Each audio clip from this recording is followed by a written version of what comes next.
কাৰণে এনেকুৱা এখন গুগল এক্সচেঞ্জৰ পৰা কাৰ্ড আহে। এতিয়া 2 নম্বৰত আহিব আপোনালোকৰ পইচাটো একাউণ্টত কেনেকৈ আপোনালোকে বেংকৰ মেনেজাৰক লগ ধৰিব যে হাই কি খবৰ আপোনালোকৰ, আশা কৰোঁ সকলোৱে ভালে আছে। তো বহুত দিন পৰা ভাবি আছোঁ এটা ইনফৰমেশ্যন আপোনালোকক দিম বুলি ভাবি আছিলোঁ। তো আজি ফাইনেলি সেই ইনফৰমেশ্যনটো দিবলৈ ওলাইছোঁ, যাতে আপোনালোকৰ কিছুমানে নতুন ইউটিউব চেনেল খুলিছে বা খুলিম বুলি ভাবি আছে।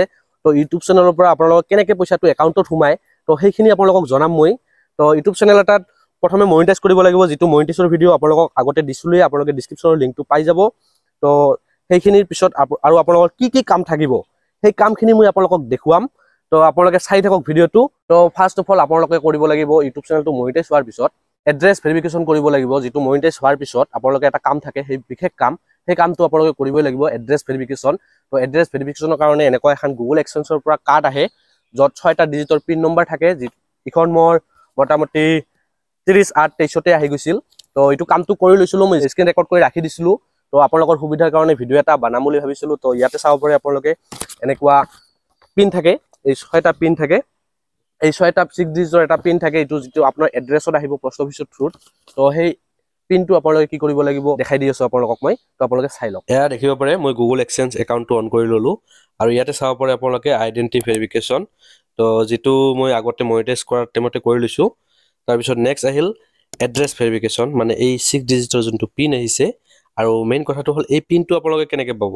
এই পিনটো পাবলৈ হ'লে আপোনালোকৰ $10 মিনিমাম $10 জমা হ'ব লাগিব, আৰু $10 জমা হোৱাৰ পিছত ইউটিউবে আপোনাৰ এড্ৰেছলৈ এই পিনটো পঠাই দিব। তো বেছি দেৰি নকৰোঁ, পিনটো ইয়াতে দি এড্ৰেছ ভেৰিফিকেশ্যনটো কমপ্লিট কৰি লওঁ। এয়া চাব পাৰে পিনটো বহাই দিলোঁ আৰু ছাবমিট কৰি দিলোঁ। এড্ৰেছ ভেৰিফিকেশ্যন কমপ্লিট, আৰু এয়া আইডেণ্টি ভেৰিফিকেশ্যনটো আগতে কমপ্লিট হৈছিল, তো দুটাই কমপ্লিট। আৰু ফাইনেলি এড্ৰেছ ভেৰিফিকেশ্যন কেনেকৈ কৰে সেইটো আপোনালোকে গম পালে। এতিয়া 2 নম্বৰত আহিব আপোনালোকৰ পইচাটো একাউণ্টত কেনেকৈ পাব। তো একাউণ্টত পাবলৈ আপোনালোকে যিকোনো এখন বেংকৰ একাউণ্ট, মই SBI লৈ লৈছোঁ, আপোনালোকে যিকোনো এখন বেংকৰ একাউণ্ট য'ত চুইফট কোড পোৱা যায়, তো তেনেকুৱা এখন বেংকৰ একাউণ্ট লৈ ল'ব, বা বেংকত যে আপোনালোকে চুইফট কোডটো ক'লে দি দিব। আপোনালোকে বেংকৰ মেনেজাৰক লগ ধৰিব, যে ক'লে হ'ল যোনটো ব্ৰাঞ্চৰ চুইফট কোড থাকে এটা, তো সেই চুইফট কোডটো লৈ ল'ব। লৈ কিনে তাৰ পাছত আপোনালোকে এই একাউণ্টখন কেনেকৈ লিংক কৰিব এক্সচেঞ্জৰ লগত, তো সেইটো আপোনালোকক দেখাই আছোঁ, আপোনালোকে চাই লওক। এয়া স্ক্ৰীন ৰেকৰ্ডত আহি আছে, আপোনালোকে চাই লওক। আৰু ইয়াতে গুগল এক্সচেঞ্জ একাউণ্টটো অন কৰি ল'ব লাগিব, আৰু ওপৰত চাব পাৰে আপোনালোকে 3 ডট আছে, এই 3 ডটত ক্লিক কৰিব লাগিব। আৰু ইয়াতে চাব পাৰে পে'মেণ্ট ইনফো, ইয়াতে ক্লিক কৰিলে এনেকুৱা এখন পেজ অ'পেন হৈ যাব। আৰু ইয়াতে আপোনালোকৰ কমপ্লিট ট্ৰেনজেকশ্যন হিষ্টৰী থাকিব। আৰু এইফালে ছাইডত দেখিব পাৰে আপোনালোকে এড এ পে'মেণ্ট মেথড টু ৰিচিভ ইয়ৰ মানি।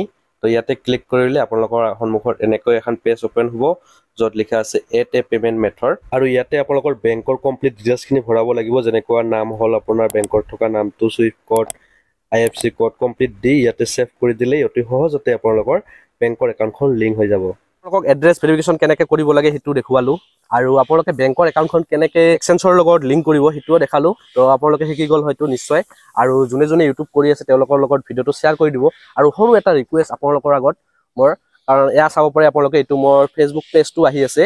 তো ফেচবুক পেজটো মনিটাইজ হ'বই, আৰু অলপ কিছু ফলোৱাৰ্ছৰ প্ৰয়োজন হৈ আছে। তো আপোনালোকে যোনে ভিডিঅ'টো চাই আছে, যদি ফেচবুক পেজটো ফ'ল' কৰা নাই তেতিয়াহ'লে ফ'ল' কৰি দিব, আৰু ভিডিঅ'টো একবাৰ ফেচবুকত শ্বেয়াৰ কৰি দিব, কাৰণ যিসকলে ফ'ল' কৰা নাই তেওঁলোকে ফ'ল' কৰিব, কাৰণ মোৰ ইয়াতে আৰ্নিং ষ্টাৰ্ট হৈ গৈছে। তো ফেচবুকতো যদি আৰ্নিং ষ্টাৰ্ট হয় ভাল লাগিব। তো ভিডিঅ'টো চাই কেনেকুৱা পালে জনাব। তো আজিৰ কাৰণে বাই বাই।